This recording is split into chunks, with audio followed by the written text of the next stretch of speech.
sisters or nieces and nephews or grandchildren or whoever the case may be, friends, as we congratulate them and celebrate their academic achievements this year.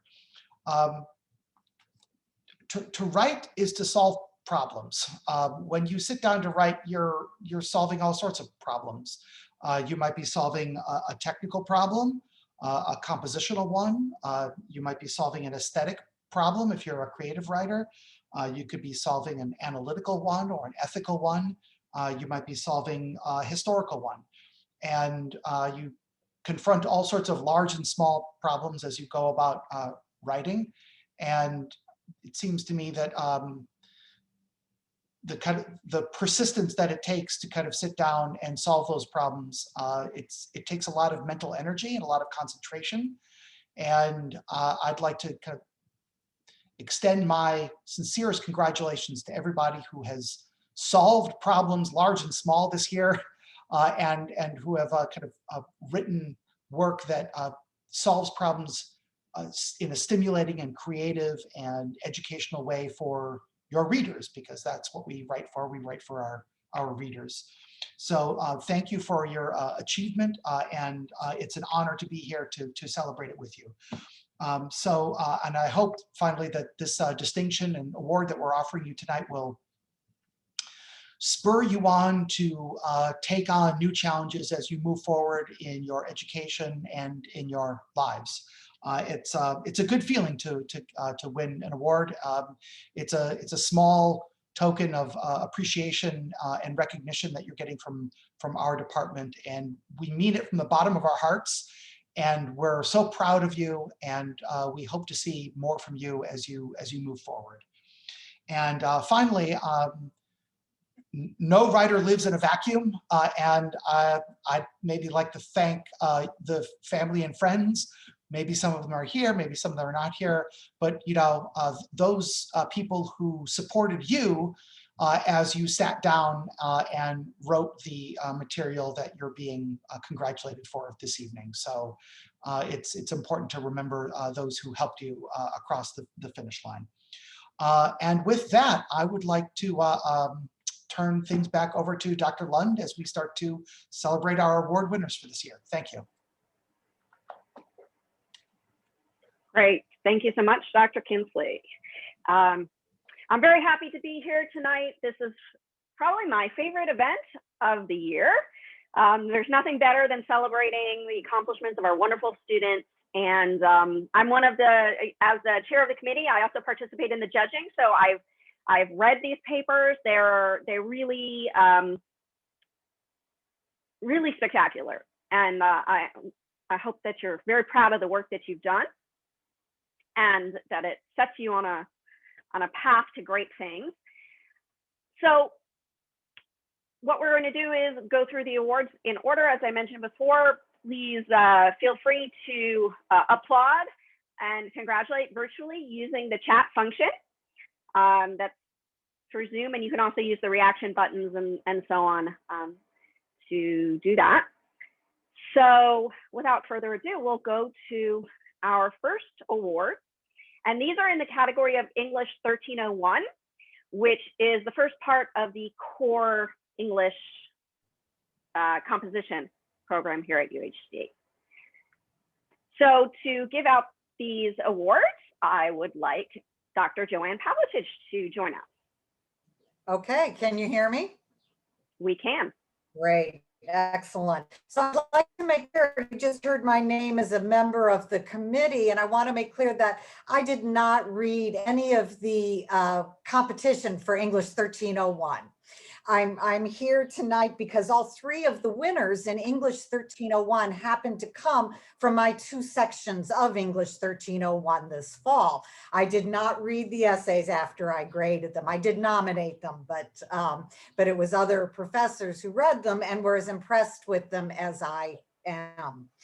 I was delighted to have all these three incredibly intelligent and prolific and articulate young women in my class this semester. I had two classrooms, two sections full of talented and persistent students like these three who chose to take on the really profound challenges of reading and writing about a book by Monica Munoz Martinez, an award-winning historical research text called The Injustice Never Leaves You, Anti-Mexican Violence in Texas. Not only was this material intellectually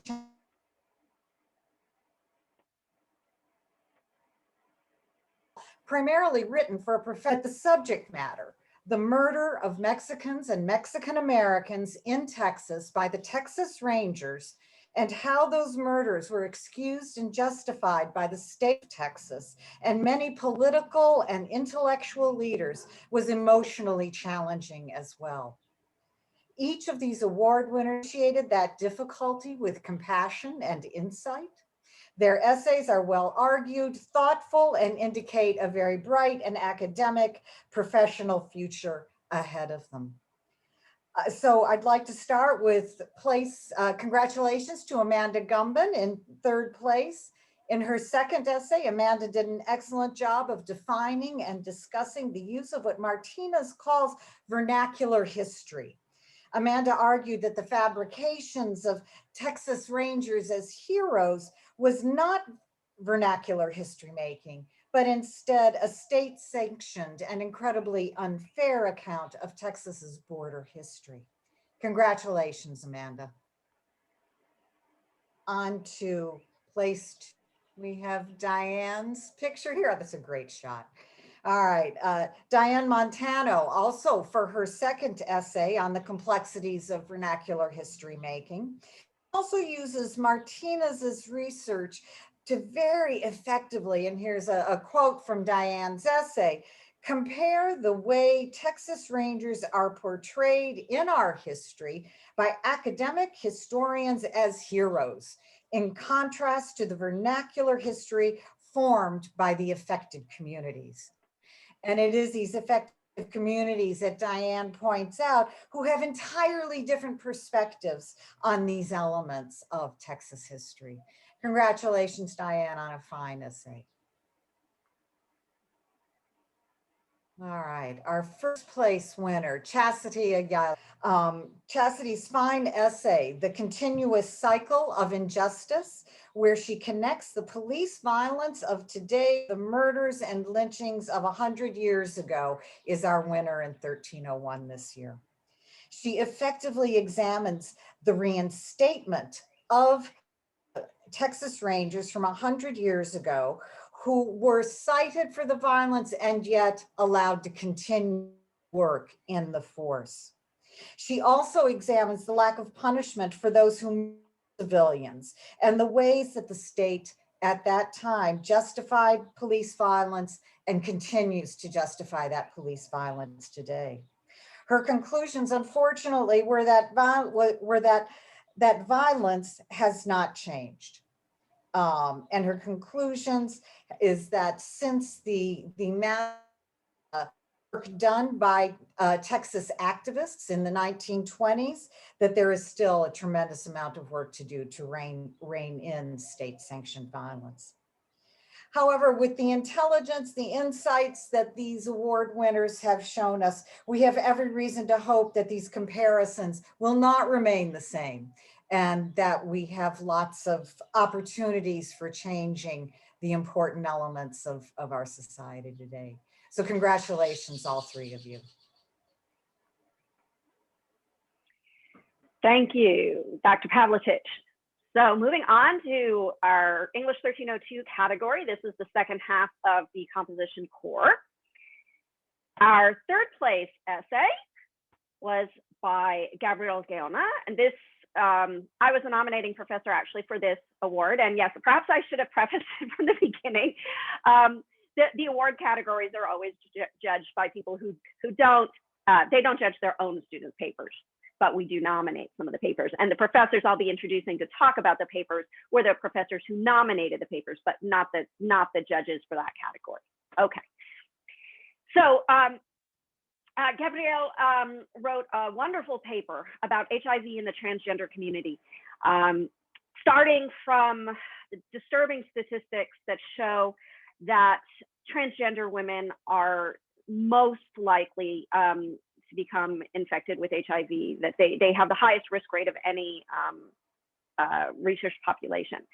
And so he went on to investigate why this is, what's behind this, and wrote a wonderful essay looking into the problems of stigma associated with transgender and how this affects people's health and mental well-being, and how this can contribute to the health crisis.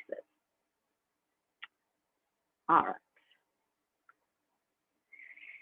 And sorry, so for our next presenter, Dr. Joan Wedditz. Hi, and first I want to apologize for the fact that my camera doesn't work, and I am smiling in real life. Okay, all right.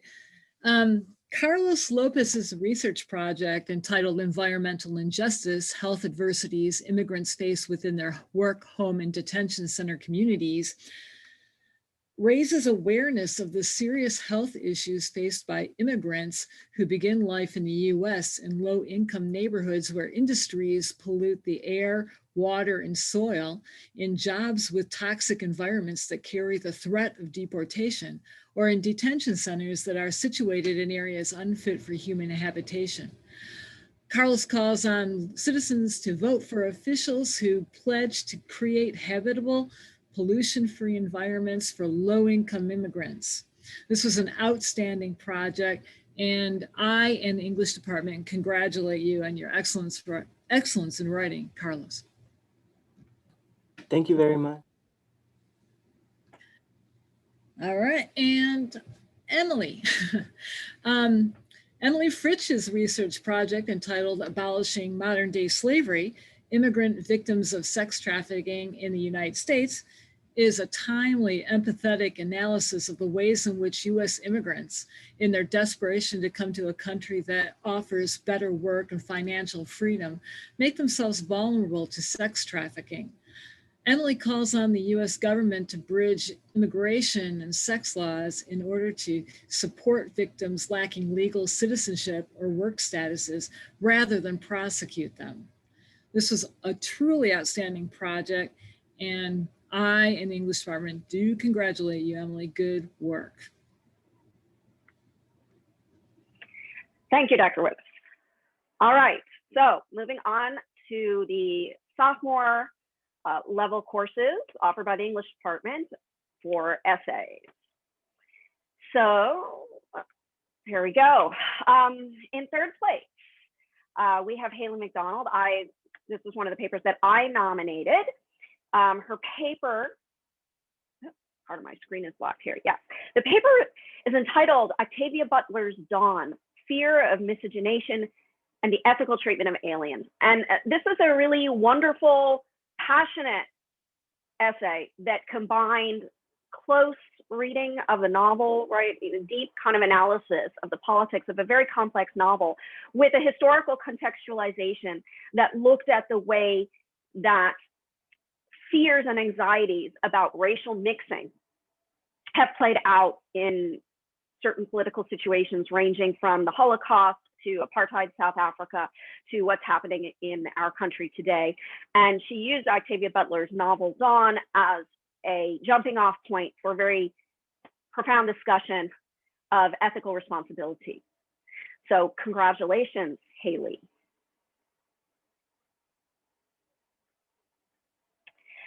And the second place winner, also from one of my courses, Ranim Dahev, her essay was called Prescient Prawns, an analysis of social criticism and the ethical treatment of aliens in District 9. And in this essay, she did a very detailed film analysis of the South African film District 9, looking at the ways in which the film was able to challenge the history of apartheid and challenge the treatment of immigrants and refugees, and create an opportunity for us to rethink the way in which our social tendencies to xenophobia and so on, and instead learn to embrace integration, right? So it was a very sophisticated essay, beautifully written. So I congratulate you, Running.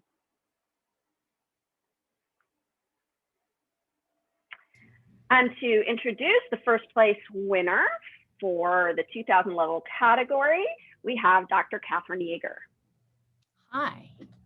So it's my great pleasure to discuss Jacqueline Wilson's first place winning paper from my 2313 English Survey of Literature Beginnings to 1800 course. It was titled Easter Wings as Imitation. And in this paper, Jacqueline was not only able to very precisely and very carefully unpack Aristotle's idea of imitation that he argues in his Poetics, but then she was able to further argue that Herbert's concrete poem, Easter Wings, is an example of Aristotle's idea of imitation in action. And she understood imitation as being metrical. And so the sort of core of her analysis here is looking at Herbert's manipulation of iambic pentameter and how that manipulation coincides with the poem's meaning. Thank you, Dr. Yeager. All right, so moving on. Our next category is upper level English. I can tell you this is a very competitive category. We had so many wonderful, wonderful papers, and our third place winner will be introduced by Dr. Chuck Jackson. Okay, coming in third place, we have Laura Dunn with her research paper for English 3354, Intro to Film Studies, titled Women, Difference, and the Monster Within, Cat People, 1942, and Candyman, 1999. This research project on a classic Hollywood monster film from the 1940s, a gory 1990s Hollywood slasher, and each one's framing of gender, race, ethnicity, is the very best kind of intersectional analysis and critical genre scholarship in film studies. I'm very proud of you, Laura. It's brilliantly written. Congratulations. Thank you, Dr. Jackson. All right, and introducing the second place winner for upper level English, Dr. Joanna Schmertz. Hi, Rachel, great picture, lots of fun. Rachel Lee is going to be going to graduate school at Chapman University for film directing in the fall. So congratulations on that. She already has a distribution contract for a short film that she has done recently. And in addition to being a brilliant filmmaker, she is an exceptional scholar. I was very pleased to have her in my film history class last semester, where she wrote a sophisticated piece of film scholarship that argues for an historiographical approach to film history.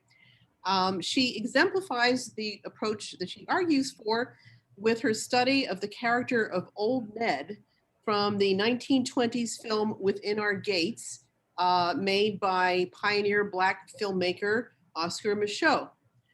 Her study of Micheaux's choices in depicting Ned are very insightful. She talks about, now I've lost my place, I had actually something written, but she talks about how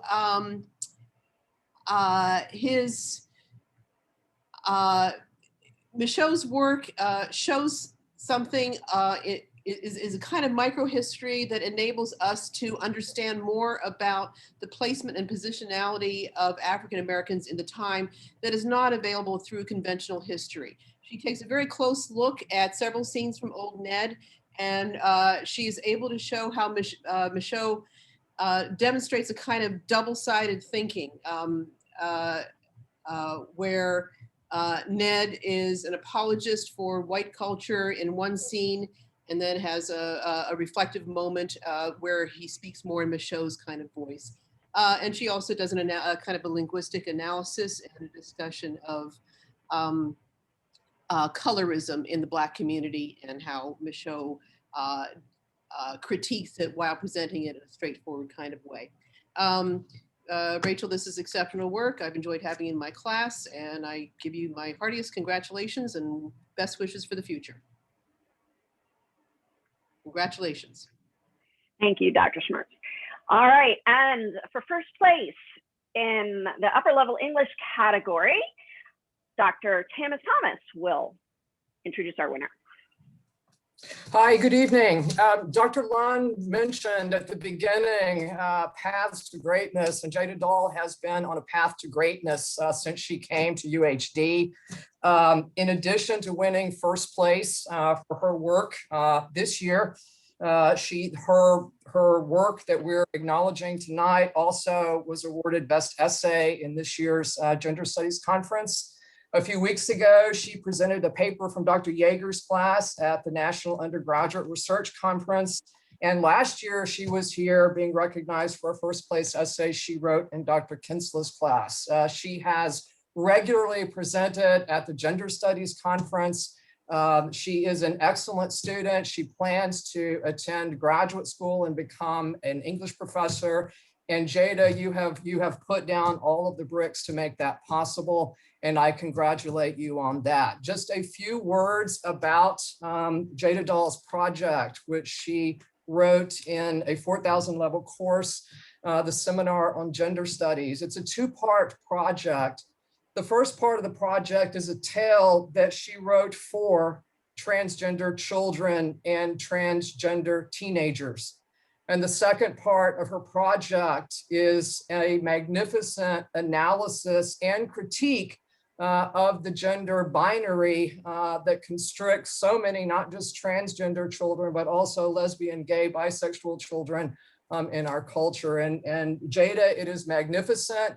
It is important. And I do hope that you will get it published. I'm hoping we can work on it this summer. And so on behalf of so many faculty in the English department, I congratulate you, not just on this project, the work you did in my class, but the work that you've done as an English major since you transferred here. So congratulations again. Thank you, Dr. Thomas, and congratulations, Jada. All right. Our next category is upper level technical communication. And we'll hear first from Dr. Godwin Agboka. Here. All right, thank you. Right.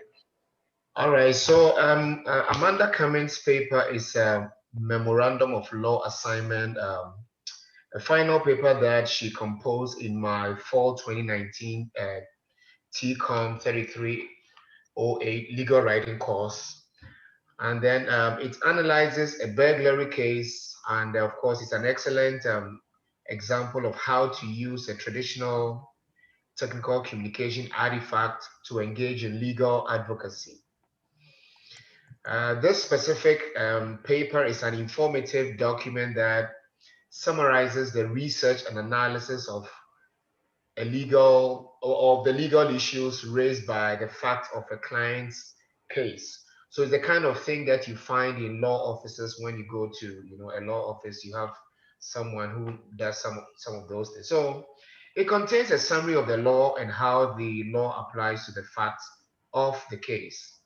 It presents an objective legal analysis and includes the argument in favor of and in opposition to the client's position. And I'm extremely proud of the efforts of Amanda Cummins in this class and on this assignment. And so I congratulate her for her efforts on this one. So congratulations, Amanda. Thank you, Dr. Agboka. All right, and to introduce the winner for second place, Dr. Olin Bjork. Okay, hello everybody. This is Gabriel. Gabriel was a standout student in my spring 2020 Rhetoric of Technology class, and I really wish I had had him in more of my classes before he graduated. In this paper, Gabriel argues convincingly that although digital writing devices may be replacing pens and pencils in many contexts, these analog writing devices still have advantages for cognition and learning when it comes to note-taking and composition.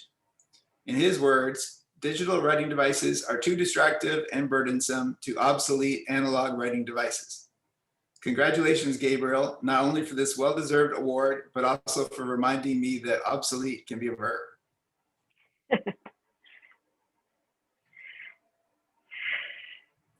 Okay. Another student from my Rhetoric of Technology class, but Rebecca has been in several of my online courses, and although through the lens of Blackboard, I should say, I've come to know her as a model of meticulousness, as a writer, researcher, and peer reviewer. In this paper, she argues against the widespread notion that social media makes teens lonely and depressed, arguing that for most teens, social media provides a convenient way to establish and maintain relationships with others. She cites numerous studies for and against her position, but one source she does not cite is Sherry Turkle's book, Reclaiming Conversation, which was the CHSS Spring Reader for 2020 and a required text in the Rhetoric of Technology course, for which she wrote this paper. Nonetheless, her essay clearly reasserts the power of connectedness in response to Turkle's belittling of its value. Congrats, Rebecca. It was a joy to have you in so many of my classes, and this award seems a fitting context for our first synchronous meeting. Thank you, Dr. Bjork. All right, now moving on to the graduate level of technical communication, and in third place, I believe it's one of Dr. Bjork's students again. All right. Excellent. Charles, who also goes by Anthony, was in my 5330 Visual Design Theory course last semester. The readings in this class introduced some concepts that were a struggle for all of us to define and distinguish between, but Anthony had no problem coming up with visual examples to illustrate each of these concepts and help his classmates and me understand them better. This paper was no exception. I must confess that after reading our textbook's explanation of cognitive dissonance, I was still a bit confused about how it could function as a design strategy. After reading Anthony's paper though, and its explication of the theory at work in an ad for Spotify Premium, a poster for the Eddie Murphy film, The Adventures of Pluto Nash, the homepage photo for cheapdayeats.com, and photos from a Black Lives Matter march featuring Mitt Romney, it all became clear, if only temporarily. Congratulations, Anthony. Thank you, Dr. Bjork. All right, our second place winner was nominated by Dr. Adam Ellwanger, who unfortunately isn't able to be with us tonight. The essay that he nominated is called Making Up Rhetoric: How Social Media Comments Manipulate Discussions About Cosmetics and the Women Using Them. Although this was not a paper written for my class, I did read this paper as it was one of my judging assignments. It was very interesting, I have to say. She did original research, going to social media, finding ways to analyze the rhetoric of, even things like tweets and memes and so on, in order to look at various articulations of what it means to be a woman and what the relationship of a woman is in terms of how she clothes or makes herself up. And the competing discourses around that, right? The idea that is makeup unnatural and therefore hiding who a woman truly is? Is this something negative, or is makeup a form of expression where it can help a woman to be or become who she wants to be? And Tony Amber did a lovely job kind of laying out the intricacies of these different ways of thinking about womanhood and about makeup. So I congratulate you, Tony Amber, on a really excellent paper.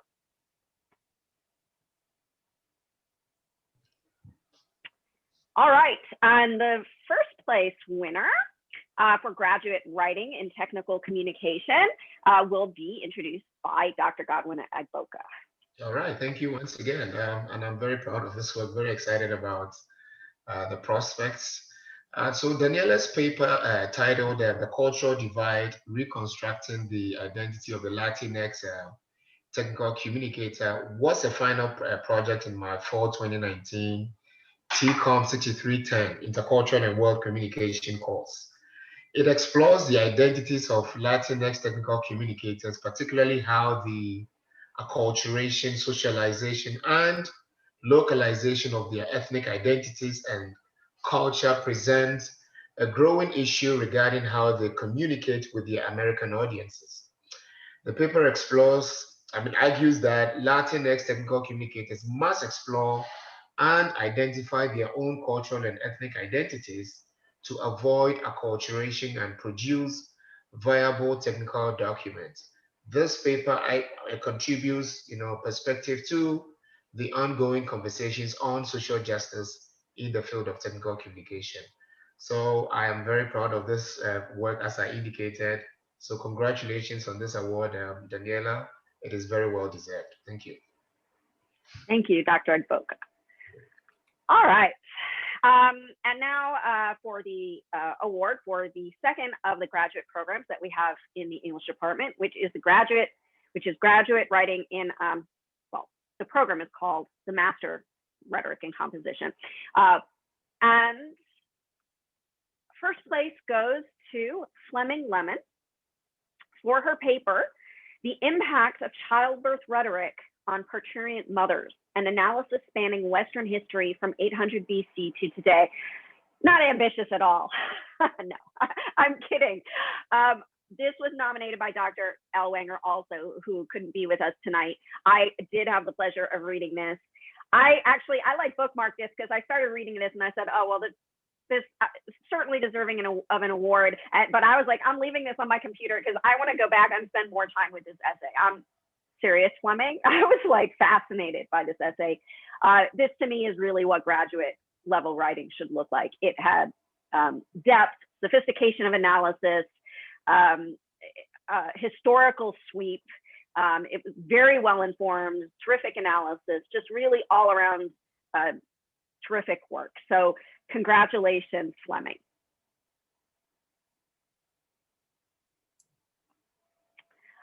All right. So now to discuss the Fabian Worsham Award in Creative Writing and introduce the two co-winners of that award for this year, I will introduce Dr. Jane Creighton. Good evening, everyone. It's really such a pleasure to be here and to be able to present these awards. Can you all hear me okay? All right. Yes. First, let me just say that this Creative Writing Award came into being some years ago in honor of Fabian Worsham, who was a poet and professor at UHG. And this is in honor of her, and we all, I think, have such a great sense about how that honor grows as year after year we see our creative writing students just doing such remarkable work. It's a real pleasure for the creative writing faculty to come together at this part of the year and compare notes about what we have seen develop over the course of 2 semesters. And this year,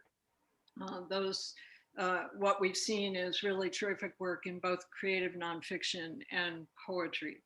And so those are the genres of choice this year. I also just want to say personally, in a very difficult year for all of us, It has been just an honor and a privilege to be in the presence of the kind of writing that has gone on in these classes. And these two particular writers have, personally for me, done a lot to enlighten my life this year. I've learned from this writing. It was wonderful to be in the presence of it.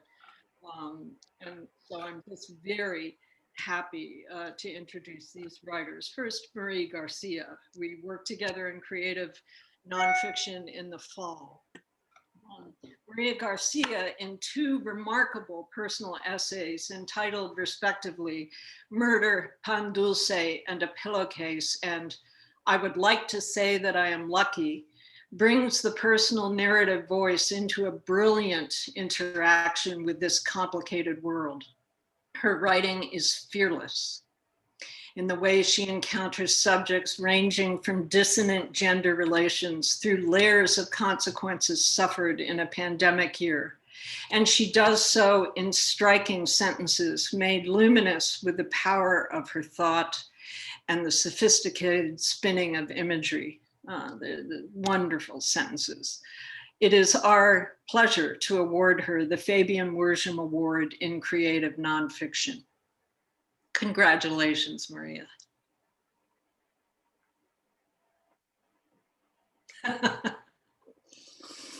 And there's the full image. This makes me so happy to see this. Rachel Lee's 1,000 Words is an ambitious creative project that braids 3 genres into a cohesive whole that sparkles with lyric intensity. Working with poetry, film, and lyric prose, she takes this project into the experimental borderlands of language and media arts, giving life to her passionate intellect through distinctly moving pieces that, powerful enough on their own, come alive in new ways as we experience them and their striking juxtaposition to one another. And I get to say again, because it's just a pleasure to say it twice with this image in front of us. She's headed to graduate school for film directing program at Chapman University, and she's taking her poetry with her, I will well bet. We're very pleased to award her the Fabian Worsham Award in Poetry in recognition both of her poetic excellence and an aesthetic vision that extends our lyric horizons. Congratulations, Rachel. Thank you. Congratulations to both of you. Thank you, Dr. Crichton. All right. And now for the Technical Communication Portfolio Prize, Dr. Jillian, yes, Dr. Jillian Hill will be introducing that, excuse me. Yeah, it's me. So, good evening. So as part of the technical communication degree at UHD, we ask our students to compile a portfolio just prior to graduation that reflects the range of skills and knowledge that they have acquired throughout their TC courses. This year, the faculty selected the impressive work of Rebecca Ziegenhorn, and it's my great pleasure to announce her as the recipient of the best portfolio among the 2020-2021 technical communication graduating cohort. Rebecca's portfolio demonstrated great breadth and skill, which should come to surprise to no one given her perfect GPA when she graduated. For example, she showed great facility composing practical deliverables, such as a standard operating procedures document for the Houston Food Bank, which helped the nonprofit to streamline its processes during the pandemic. Place that in juxtaposition with the paper she wrote in TCOM 3349, Rhetoric of Technology, in which she interrogated the relationships between teens and their social media usage. You'll understand the range of genres she's able to utilize meaningfully and productively. Rebecca has demonstrated excellence in writing, the ability to design for print and electronic media, conduct research, and engage with projects for real clients. Her client-based project work in particular exhibited her ability to think critically about various rhetorical situations and respond to them appropriately and effectively via multimodal texts. Taken together, all the work submitted in her portfolio reveals that Rebecca is a multifaceted technical communicator who is well positioned to accomplish amazing achievements in her career.